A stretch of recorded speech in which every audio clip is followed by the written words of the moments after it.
It's the Rich Hard Podcast. We back again. It's the host Munchie B, and today we got a guest, and she wearing many hats, and we go run through them hats, and we got Devo in the building, another guest from the city, and this the first guest. She used to rock the mic, but the first guest from the city that ain't a rapper. She just entrepreneur wearing all the hats. Though, what's the deal? Yes, sir. What's happening? Oh, nothing much.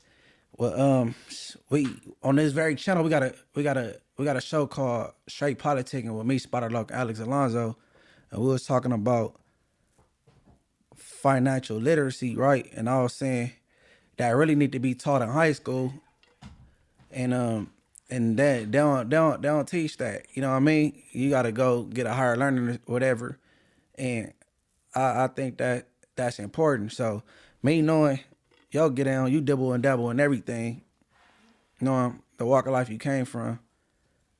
I want you to tell everybody where you from, so we can start there, and then you gonna let everybody know how you even became interested in getting the knowledge you got. You know what I'm saying?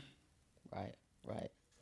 Well, I'm Devo, and I am from the infamous Inglewood, California. You know, uh, What part of Inglewood you I knew from? you was going there. Yeah, what I part? knew you was gonna go there. I'm from Inglewood. I'm from the bottoms. Okay. You know, with I'm from the Inglewood, from the bottoms, right up. Crenshaw Century. Back Hey, no, behind there. look. I think it's important to say that, right? Because they got this thing, which I don't agree with. They be like, because everybody know how Nipsey went out. They be like, he shouldn't have had a store in his hood, which I disagree. Because I don't think that's the reason for his demise. But I think that's dope that he had it right there. Because people know it's in reach. Like, you know what I'm saying? He used to hang and bang over here, but look, now he got a business over here. You know what I'm saying? So when people say where they from, people from that community, they know that it's possible for them to do it too, though. You know what I'm saying? Definitely. So she from the Inglewood Bottoms, and go ahead, carry on. Yeah, so just to we can go right into what you said as far as the financial literacy and how you feel like that it should be, taught in school, and that's why a lot of people get the lessons about financial literacy if they obtain them later on in life. Um, I agree with that, the higher education part, but um, for most entrepreneurs, a lot of the ones that's successful and millionaires and billionaires, they either dropped out of college or not college graduates, or a lot of them, like some of my mentors, didn't finish high school. So it's more of like the drive in my book, The Unorthodox Entrepreneur.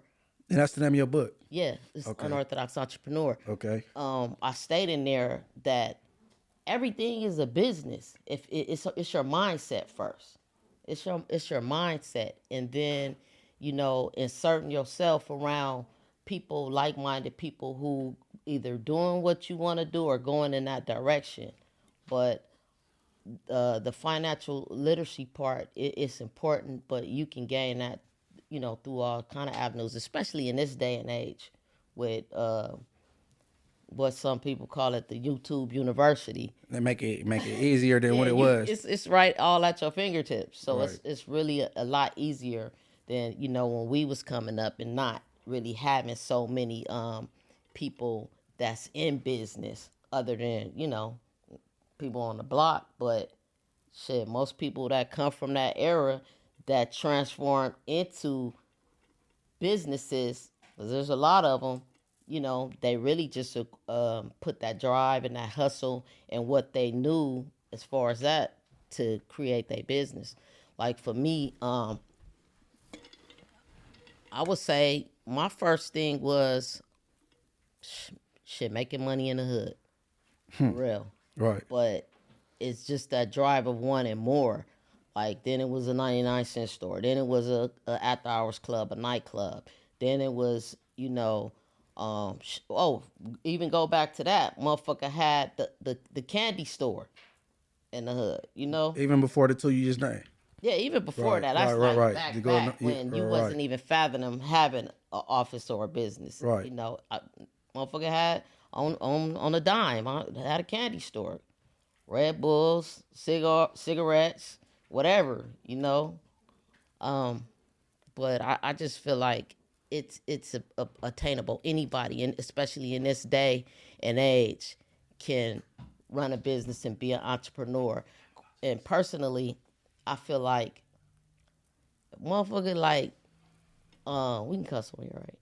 Yeah, we try Yeah. to minimize it, but it's gonna get Okay, I'm we, doing. we edit You know, it though. it's cool. Yeah, But I feel like a person like right now in this, if they doing like crime, especially bullshit shit, like it's kind of lame to me because there's so much money to be made in so many different arenas. Like, you know, people making money in their bedroom, sitting in bed making money at their fingertips. Even like the people with the food trucks, the food carts. What there's so many ways to get money to do that bullshit, anything illegal to get money. hey, that's crazy because I'm supposed to interview Monty and Spank from Trap Kitchen, right? And that's crazy. It wouldn't be considered cool at one point for a dude to make some money cooking. You know what I mean? Now everybody got trucks. Spank, he got a cookbook. You know what I mean? So it's a gang of lanes where you could get some bread where you ain't gotta go lay nothing down or sell no dope. You know what I mean? Definitely. And then the internet making everything better. You probably don't even need a major label now if you into music, and you can just, you know what I mean, go viral. That's so okay. Now, but with the book, how long the book been out? So I think it was released in last year. June. It's been out about a year now, almost coming on a year. And I had my signing about June of last year. and what the book entail? Like what they unloading in the book? So basically, the unorthodox entrepreneur, which I coined, and because, like you said, I wear many hats. Don't think like I started, even being an author. I mean, I always wrote because rapping and all that shit. But to get to that, but I didn't think I would own a trucking company. I never thought about owning tax services, having 5 offices throughout L.A., Moreno Valley, whatever.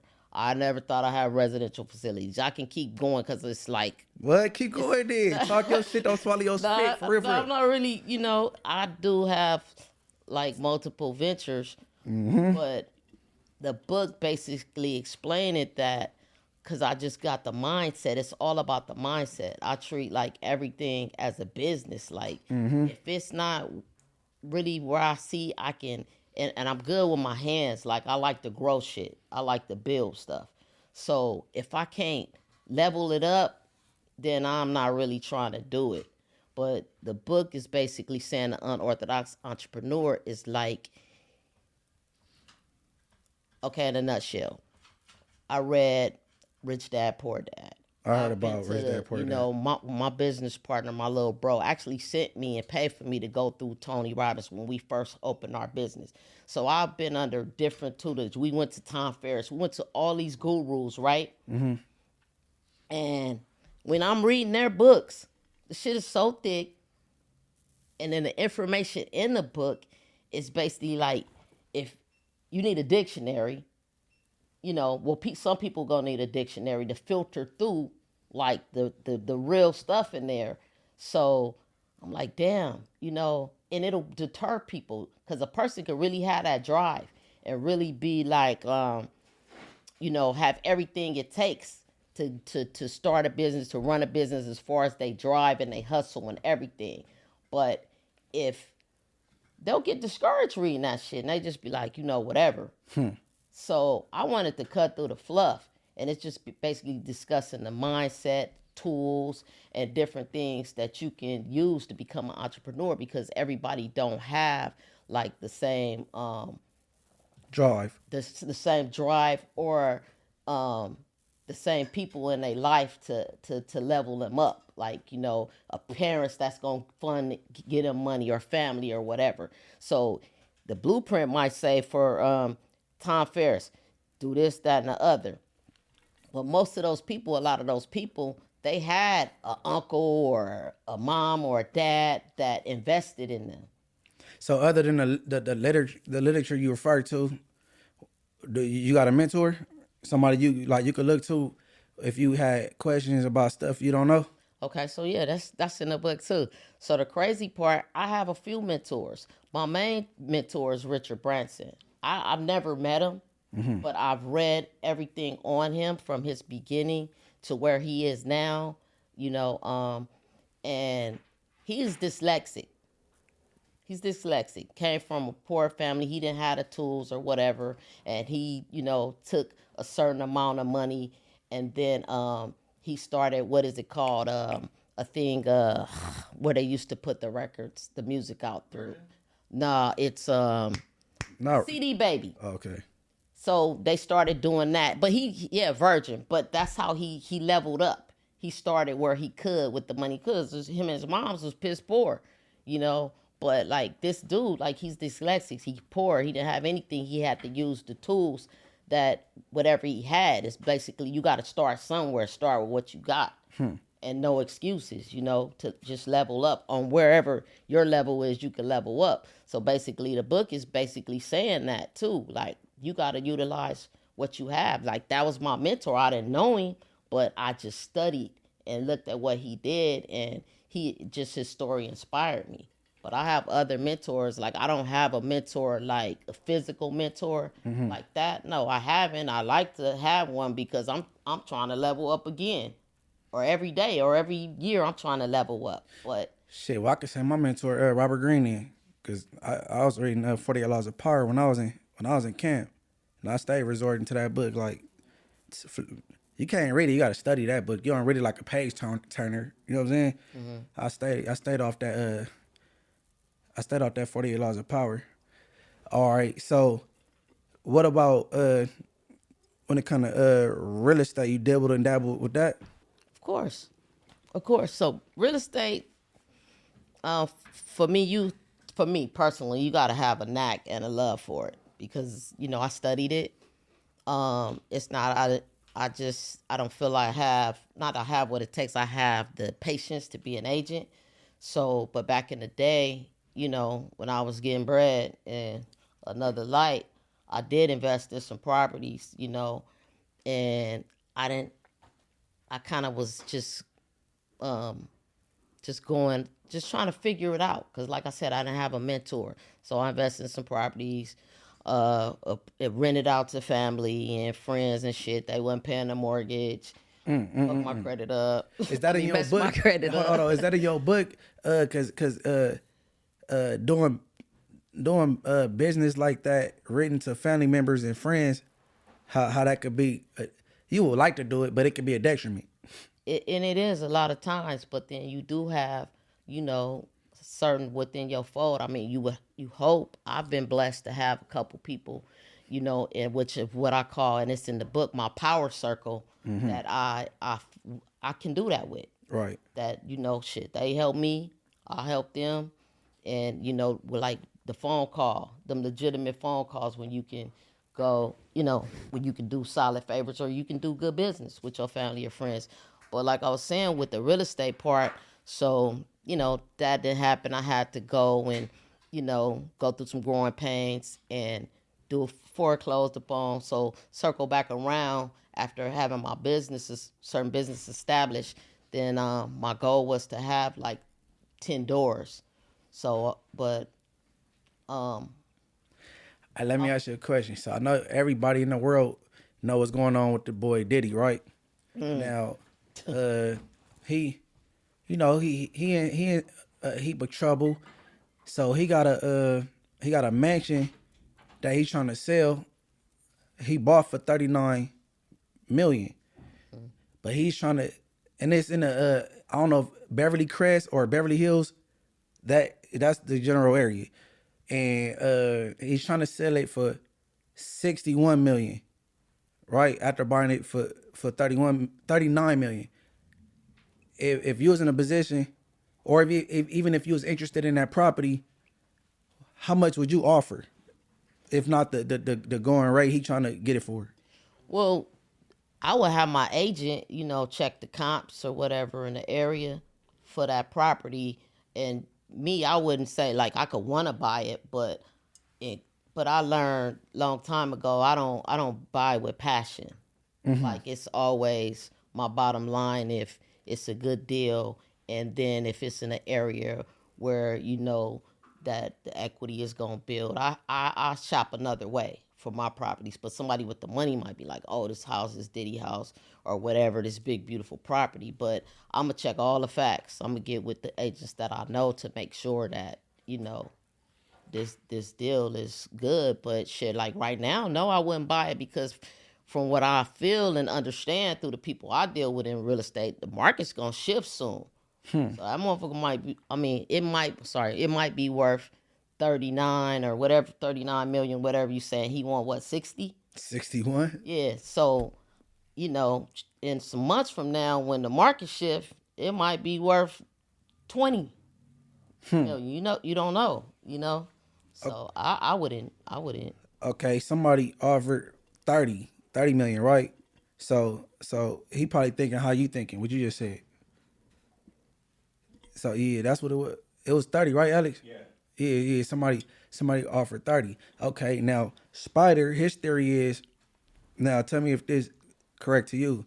He said the house has been niggified, right? So he feel since all this he going through, you know what I mean? It may or may not be some freak offs in there that devalued the house. Do you think that take any? Personally, I don't know about that because, it could have been niggified. But okay, so if you or I go and purchase the house, it's still gonna be considered niggified. Or what if Taylor Swift purchased that shit? But we not famous as No, but I'm saying another black person. Oh. But what if Taylor Swift go and purchase it? What happens then? I guess what Taylor Swift would never buy it. that's what he's saying. He's saying and then he gave another example. He said that's why it was hard for 50 to sell the mansion that he got from Tyson. You know what I mean? Because it was quote unquote nigga. I don't agree with it. I don't. You know what? I don't look at it as that because it's just like if you go get a dilapidated property and you rehab it and you make it a whole nother beautiful property. You know how many buyers around the world that's out here? Of course, if they look it up or whatever, but that house is still gonna be, which I'm sure I haven't even really saw a beautiful house. Once somebody buys it, obtains it, whether they're gonna live in there or they're gonna just do whatever update. I don't know if it needs any updates and resell it and put it back on the market, but you can you can't put no value on stuff like that because it may sell for more, or it might somebody might value that. Regardless, somebody might not give a shit if Puffy was in there or what was going on in there. Depends on the buyer. Yeah, I wasn't messing with that theory that was niggified though. Yeah, that's different from when you got a report when somebody died in there or something. That's a different, like, that's what they got to do, right? Even if people die in a house, like somebody buys it after, right? I would. Like the price is right, like the show say. I purchase it. And I'm sure it's on a nice piece of land. It's not gonna, the beat gonna go on. The world gonna keep moving. Like this Puffy shit gonna be over, and people are gonna do what they gonna. Who was that? Jeffrey Dahmer house. You said that was yeah. So they leveled it because whatever it went that's on there, but now it's just a parking lot. But it's gonna Oh, so you saying somebody bought that anyway and just made it into what they wanted to make it into? Yeah, it's still land. It's still property. Like one of my goals is to buy Marvin Gaye's house over there off of Adams or wherever. Is that the house where his dad killed him in? Yeah. Okay. That's one of my big. I'm on that house. Oh, hold on. Where the house is at? You said Adams? Yeah, the Gramercy house. The Gramercy house. Oh, okay. Hey, I'm surprised Alex ain't never talked about the house. I look every so often. I'll have my agent go, hey, let's see what's going on with that house. But the dude that bought it, he ain't put it on the market in some years. So this white man, and I was just going by there like, I'm gonna get that house. Oh man, you could turn that. Well, I'm about to say turn that to a straight Marvin Gaye museum. But you gotta have all the little what you want to call artifacts type shit. Yeah, and I don't know how many people just Marvin Gaye. No, Marvin fans Gaye a like legend me. though. Yeah, Yeah, I can't. I've been drinking. I can't think of his songs right off the bat because I ain't that age group. But what Marvin Gaye, he a legend though. sexual healing. Yeah, I mean, y'all got it. You feel me? Everything. Hey, no. Turn that to Marvin Gaye after hours. Room to room. Hey, no. Okay, let me see. Next hat. Okay, so I know you have an artist also. I do. I have a couple artists. Oh, first of all, I was told that you rapped back in the days also. Who told you? You ain't gonna even get You know, it. I got an inside source, Man, insider. Hey, but so yeah. My you old manager right here, shout him out. Inglewood Muggs. Oh yeah, he He legendary. ruined my rap career though. He ruined it. Oh man, it still ruined my career, man. Squabble up. That's basically how he that's how he ruined my shit. What? My career. Oh, what? He came in the meeting and beat some shit up. Because, back in the day when we rapping and he was, he's changed a lot for the better. He's reformed. But we used to go through shows, he used to give me shows all throughout Hollywood and everything, right? So I think we was at some show with the that baseball playing for, I think the one that socked Holly Berry in the ear. Who did that? Whoever she was with, that dude. I don't remember his name. All right, the viewers, they gonna figure out. Baseball player. Yep. But anyway, so we at the thing, and I'm supposed to go on stage, right? And so that's how they play the little music before you go on, whatever, people party. So I guess some dude next to him, he crip walking. Mm-hmm. And this guy flashes in the place, and I'm looking like, I ain't gonna go all into it, but Right. like, man, do that next to me, man. Over there, I'm like, man, it's just like, I'm like, dude, I'm rapping. I mean, you my manager. You can't be in here acting like this. You feel me? Did you get a chance to take the stage? Did I take the stage that night? I did, but some people had to leave. They left. Some people had to leave. Yeah, the people that was doing their dance. Okay. They had to leave, but like that's part of the audience. like you ain't clear the house out, nigga. Like, you know what I mean? So, yeah. But Okay. So the big homie wasn't playing no games.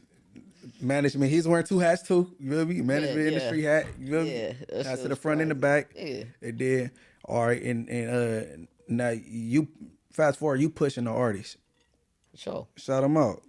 Sneaky Boy T. And he from where? He from Denver, Colorado. Yep. I done been out. I love Denver. I've been out there like 2-3 times. Yeah. That shit just like out here. Yeah. I wouldn't have never guessed. Yeah. That's my young homie from Denver, Colorado.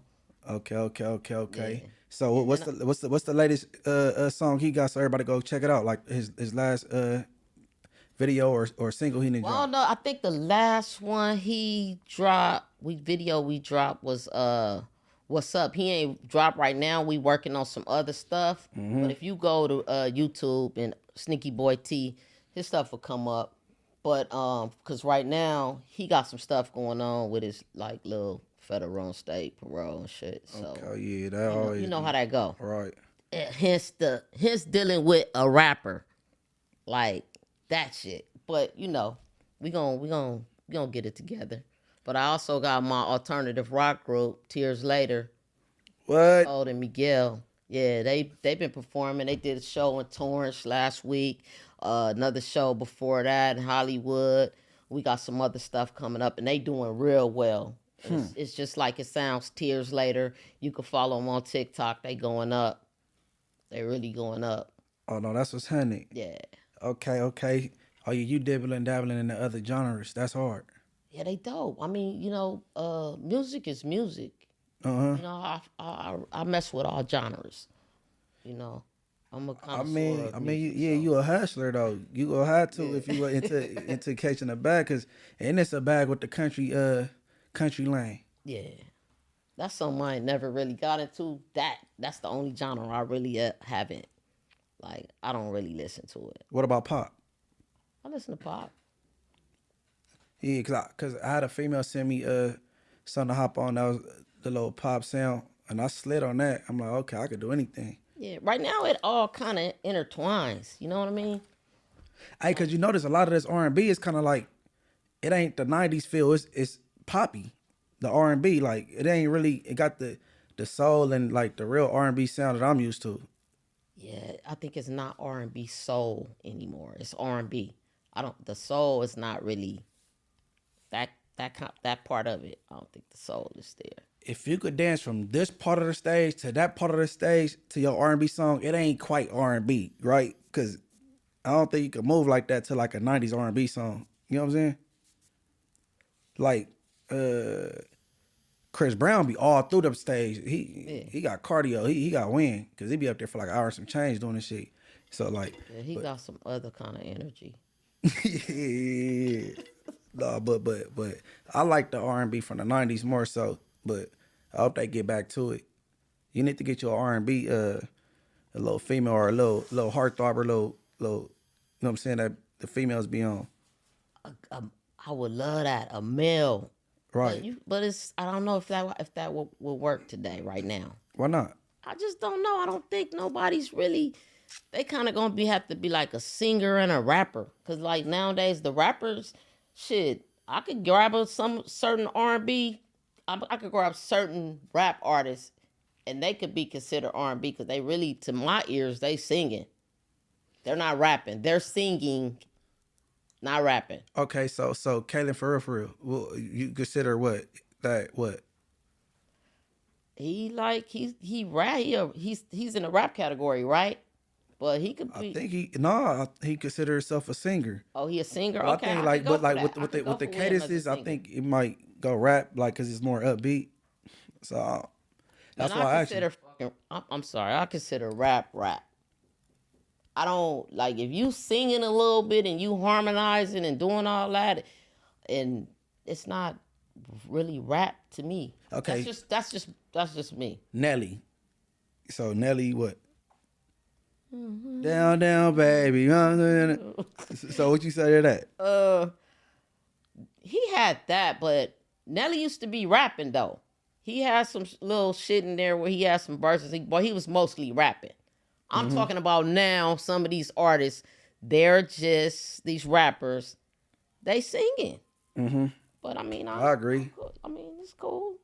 It's cool. It's cool. It's just like, but if I want to hear some rap, I want to hear rapping and talking that talk about something. You know what I mean? Oh yeah. Hey, no, yeah, man, we need one of these young R&B dudes. You know what I'm saying? To come with something. I think RJ got a new album out and he on some love shit, and that's like my favorite LA rapper. So that's that's my boy. That's my guy. But he RJ is slept on. RJ, I feel should be way further than what he is right now. RJ is slept on. He got the hardest LA Leakers freestyle. Like, I rock RJ. definitely dope. Yeah. Shout out RJ. He dope. Him and Problem. I think Problem hard too, but I think Problem just be writing and shit.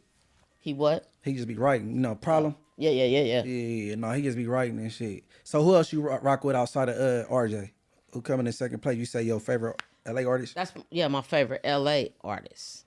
Who number 2 with your favorite LA artist? Number 2? Newer though. We ain't talking about like the older group. Newer. Yeah, no school, like RJ and them era, maybe JM and them holding down. You know what I'm saying? Newer. Or he just solidifying that spot. Yeah, for pretty much. For right now? Yeah, pretty much. Now, I wonder what R&B thug shit you talking about. Like, cause he say, should I mean, I can identify. He be rapping about different aspects. So. Yeah, I was just off that Mozzie and Kaylin. They got a project together, and I can't remember the name, but shit, I'll plug it in later. Mozzie and Kaylin got a cold little, cause I'm an R&B thug, so you know what I'm saying. Nigga, they did that though. I want to hear RJ blend with somebody, probably Eric Bellinger or something like. If he could do a project with somebody like that, that'd be dope. Yeah, Eric Bellinger. Where I come from, yeah. No. That's the song I like. Where I come from. Cause I think is where I come from. That's when he name dropped my boy Slim 400 in there. Yeah, hell yeah. Nah, but what else you got? What else you got going? I know you got some new shit going. Cause you got probably a hat I ain't even mentioned yet. Nah, well, you know, I'm jumping on the wave, man. I'm trying to get like you, Munchie B, and get my podcast thing going, man. And the podcast is named the same as the book. Yes, Unorthodox Entrepreneur, Triple MC. And then the title speaks for itself, but you could give more intel and like what all you covering within Unorthodox Entrepreneur. So it's Triple MC, which is, you know what a Triple MC is, right? Nah, but you could tell me. Nah, I need you to get back with me and tell me what it is. That's my own work. Yeah, that's your work. Oh, all right. But you know what I'm saying? You know, No. I'm gonna do my due rap, diligence. Right? You fuck with rap, so you should know what the Triple MC is. But anyway, it's money, motivation, and mindset for the culture. So that's the Triple MC. But back in the day, it meant something else to me. So anyway, so that's pretty much what we gonna be touching on. We gonna be touching on like money, which is finance, like what I'm here for, financial literacy. You know, to try to help give some jewels, some nuggets to help people level up, and you know, and pretty much to instill in the culture, because the book is really toward the culture. Because what I did with the book, and it was tested and proven, because I gave it before I published it to 18-year-olds, 17-year-olds that I knew would read, because it's a quick read. But I gave it to them, and they vibe with it, this is they understood it, they got it. And then I gave it to people that I know that are in business, but they're not like avid readers, and they got a lot out of it. Okay, so you know how like you got the Bible, and they don't be understanding all them they terms, but you got a study Bible that could put it in like layman's terms, and they have better understanding. Would you say your book is like that? Because I heard you say earlier it be these books and it got these big old words, and then you get discouraged just like by the first couple of pages. Like, I don't know what they talking about. So would you say your book is in words where they could better understand? Definitely. Right. Definitely. And it's all like right to the point, because I've seen it in real time where that people who maybe not even, I talk about it, like may not have had the money, but they had the drive, the time, and all the other elements to be an entrepreneur, but that maybe that financial part that they were lacking. So it kind of like tell them like to help them think outside the box. And that's like one of my little out the box. That's the quote, because you think outside the box. Okay, how can I get the money to do this? Whatever the first step is, you know, or whatever has to be done. So, okay, I think somebody that we know in comment, they get a lot of gain from you, and I think what you talking about is something that she sprinkled down to me about the visionary and the integrator. Is that what it is? Oh yeah, that's from a book, Rocket Fuel. Okay. That's from Rocket Fuel, and it's actually a quick read as well, but it's a good book, man, because it kind of tells you like we got this thing. Now I'm just say a lot of people have a thing where they feel we can't work together, or they don't want to work with nobody. And I used to be guilty of this too, thinking I had to do everything for myself. I had to do it myself, because if I didn't do it myself, I felt like it wasn't going to get done right or whatever. But once I learned to relinquish and delegate, and it might take time, because you're going to run into a lot of sucker shit or people who not really, they talk they talk the talk, but they ain't really ready. Like, it be lip service. You gonna run into a lot, but you gotta keep chipping away because you're gonna find that person, So you have the visionary. It's people like that. They see it. They can see it. They can give you the whole blueprint and everything, but they are not like executors. Right. So you had the visionary, and then so they kind of like merged together. When she told you about that, what did you think about that? What light did you see that in, the integrator and the visionary? Because I find myself, my partner and I, and even people like my bro that I do shit with, if I know he fit better in a certain role, like the team gonna wear many hats. One day I might be an integrator. Next day I might be a visionary. But for the most part, I'm a visionary, but I'm an integrator because I like to get shit done. I'm tenacious when it comes to that. Like, and that's been probably a curse because I don't know how to start nothing and don't finish it.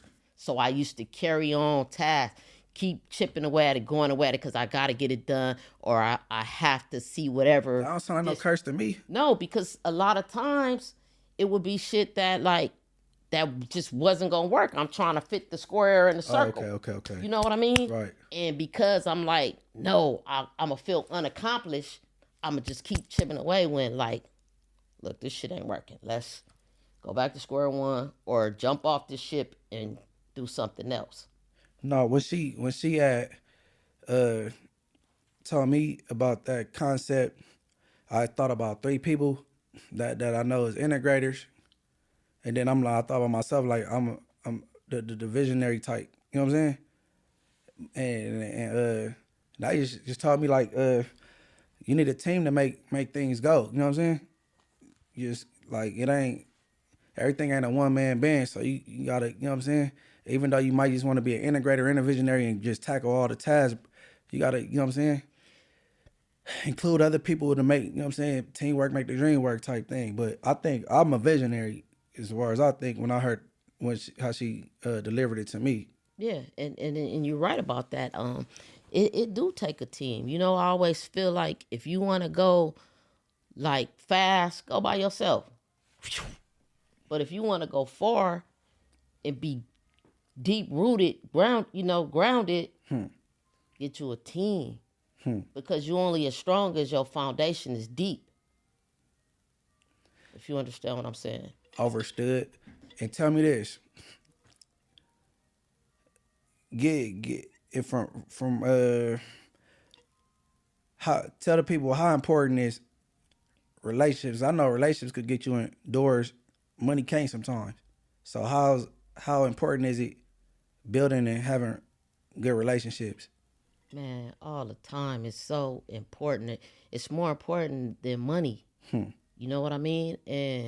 But a lot of people don't get that. And I mean, I'm sure we've all experienced it because I've done things with people and there was money involved. And I use this for my G-mom. She used to call them crumb snatchers. I call them crumb snatchers because as soon as the little kibbles come, they trying to grab what they can, and then they got any reason why we can't go further. You know what I mean? But usually, in my experience, it's been great because God was just showing me that they wasn't supposed to go along for the ride. I'm glad they took them little kibbles and got on. Right. You know what I mean? Because that showed me, and the relationship aspect, it's big. You gotta have a relationship in your team. And like I said, I don't even mean to keep bringing my brother into this, but this is like my everyday motherfucker. I mean, my everyday person, and he like, I'm gonna just use this. So I out of residential facility, right? For the development disabled.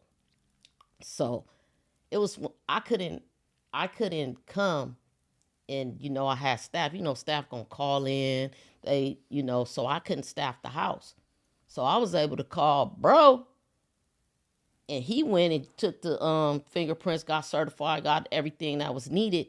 So in this, he ain't making no, like, the pay is like not what he makes. You feel me? Right. But he like, man, I got you. I'll go over there and do the shift. Like, don't trip, bro. I got it. like a relationship. But this just runs around the city shit on the daily with all kind of the stars, people that are up. Like, but that's a relationship. Some people I know, if they running with all the top, people in the industry doing shit for them, it will be beneath them to come and go do a shift. You know what I mean? So based on good Relationships. that was you People got you that can count on and that reciprocate. right. Because like everybody want to take. Yeah, that's the same as having good credit. You know what I'm saying? Having them good relationships. And one thing I was told, I wanted somebody wanted me to ask you this question since you laced in this area. The the difference or DBA and LLC, pros and cons, and why would a person get this before that and that before that? DBA, LLC. So with anything like in business and life, everybody has their idea or their perspective. You got all these job life coaches and all this business coaches and all this stuff going on now, right? I only can attest to what I see work better for me and what I advise my clients. Like, so it's a thing. I don't know what that is that everybody feels like, I got an LLC. And they run out and they get these LLCs and they do all this stuff. Now, I understand at the time when the little money was popping off and people needed to get their bread to do whatever. Okay, I got that. But this was happening before that and after that. I think it's just the thing. Like, if you have an LLC, you're solidified. But people take your money, your $500 to $13, because that's pretty much what it costs to create an LLC. Or some people go online and try to do it themselves. But even when I find with that, you got to pay people to do what they do, because then they come back to us when it comes time to file their tax or whatever, and the structure wasn't correct when they did it. So, but that's another story. But what I advise, clients, because I've had clients that got this LLC and they've been having it for years and they ain't did nothing with it, and they get this letter. Damn, why I owe $1,600? And I'm like, what you mean? Like, and they show me the letter. Well, because you ain't pay that $800 you gotta pay yearly on that LLC. But I didn't even do no business on it. Or da da da da da. Okay, but they still want their bread because you still have an LLC.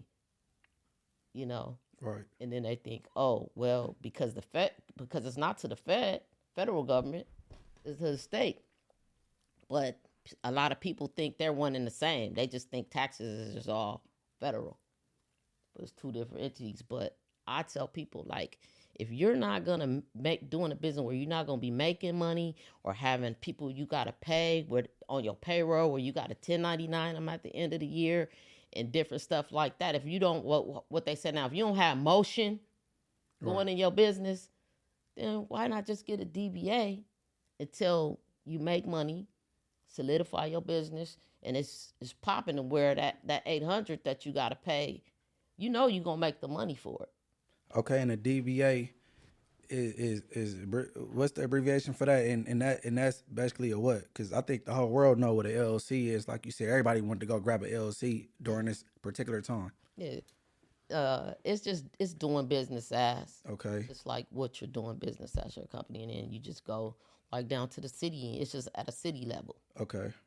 Instead of state. And federal, because the LLC is going to be federal and state. Okay. So the DBA is at a city level. Depending on what state you in. Oh, and do the DBA cost like the LLC? Because I know LLC state to state. You know what I'm saying? I believe now, like the DBA, because I do create LLCs now for the businesses that I'm operating, but DBA probably like $100 or some dollars. Okay. So just to, and then at the end of the year, if they send you some regarding that, it's just going to be wanting to know how much money you made. If you didn't make no money, you just sign that off to the city of finance, like, I didn't make any money. And then send it back, and then it's good. But hey, look, y'all, Shout out Wallow. Shout out Gilly. $1 million worth of game, but we getting $1 billion worth of game right now. You hear me? On everything. Yeah, man. Lacing Yeah. your chucks, your boots, your stiletto, whatever you wear, lacing them or everything.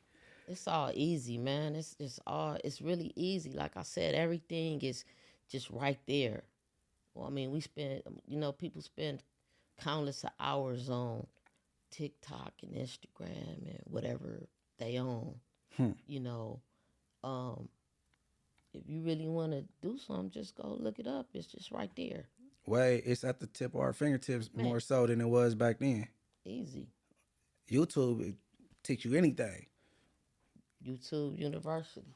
That's YouTube University, man. Oh, that part. But like, man, it's crazy. Inglewood is like, it's a small city, but it's big. You know, cause like we never met each other. You know, never ran into you or nothing like that. And it's, full circle. We here now, but like it's cool. You know, you doing your stuff and like, Likewise, or I wouldn't even heard. You know what I'm saying? Other than our communities, you know what I'm saying? I'm hearing a Devo because of other reasons. You know what I'm saying? Yeah. And that's dope. That's doper than the sack from the 80s. Yeah, I had to tap in with my young homies. What's up, Munchie B? What's up with that? They like, okay, yeah, he's solid. So yeah, On everything. Pull up.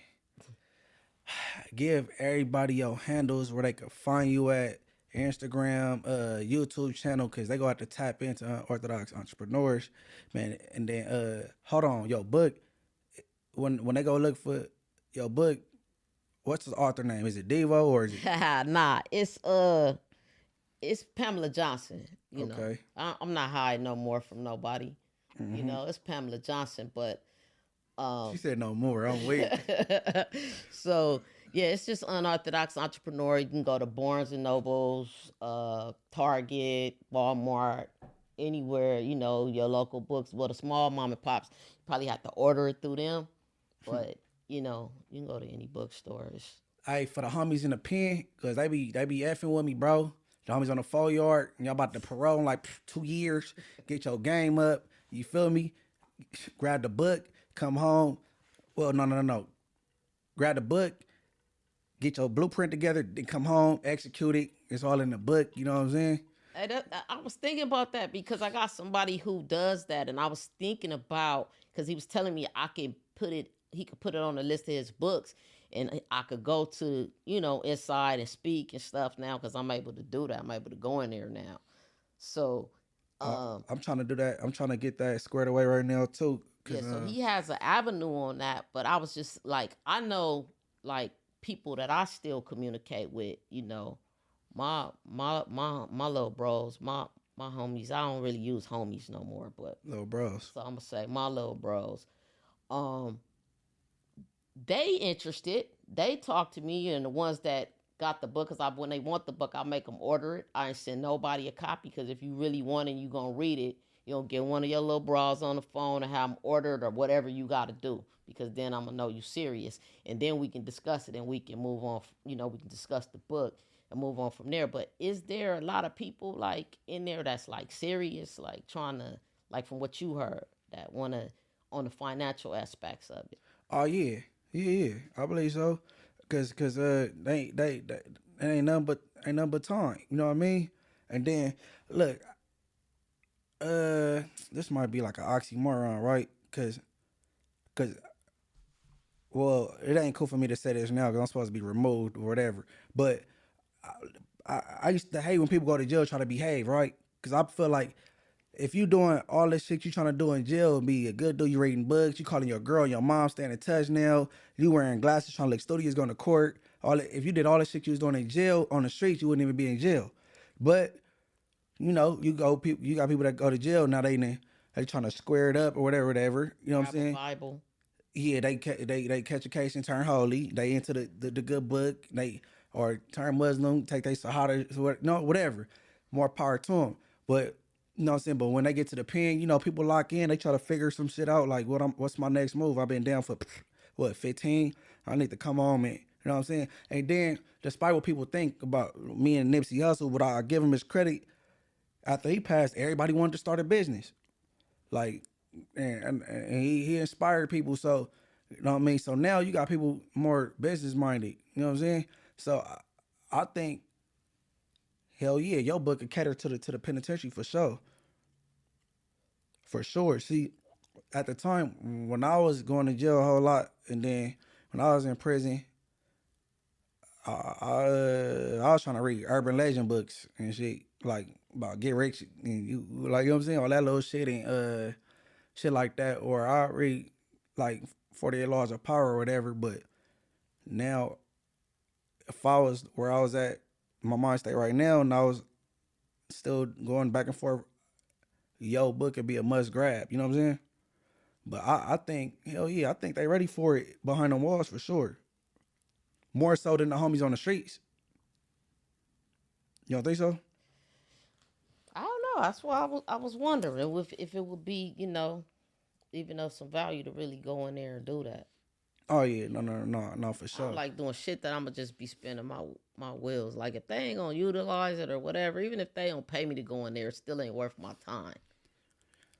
Nah, I'm gonna be headed towards I don't know about no prisons, about some juvenile halls, and I don't know if they ready for that in juvenile hall though. But yeah, if your book reach these prisons, you know what I'm saying, you come and holler at our peers behind the walls, I think it'd be straight. You know what I'm saying? Yeah, I'm just trying to create some success stories off of it. That part. That's gonna be the main highlight for me. Is some people who like, yeah, I read your book and I have people like even entrepreneurs already tell me like, man, I read that and this part stuck out to me, right? And I was like, okay, I'm on the right path. Hey, nah, you gonna have some people they go say they go consider you they mentor like you do with what's his name? How you say his name? You said Robert. Is it start with an R? You said it was your mentor.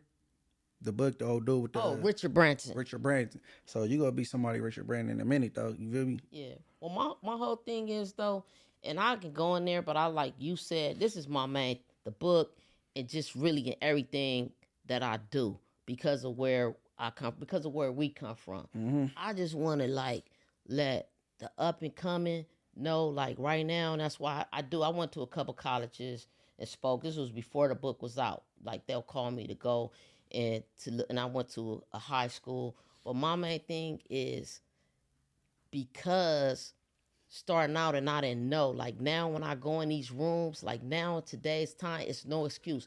Back before, you used to have to get all tight ass and try to look a certain part and try to, you could do anything nowadays and just fucking just be you.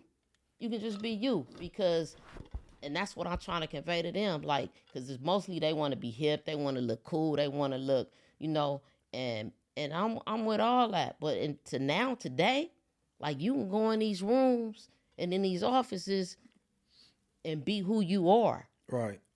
Like for real. And you it wasn't that before. You used to have to try to go and, Suit and get all tie. tight ass and stuff Yeah, and right, do right. all that. Yeah. But now long as you go in there and you know what you're talking about and you got the knowledge and your product, you got everything down, you can, and I just want to convey that to, the youth. Like it's no excuses now. Like it's a none. Off the rip. Nah. Shit easier than what it used to be, y'all. So finish giving them your handles. What it's just where they can find you.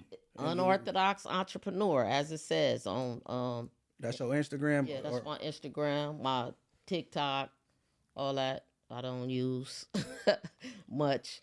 And then I got the other one is Svengali, ENT. Bengali, you gotta spell that for sure. SVEGALI.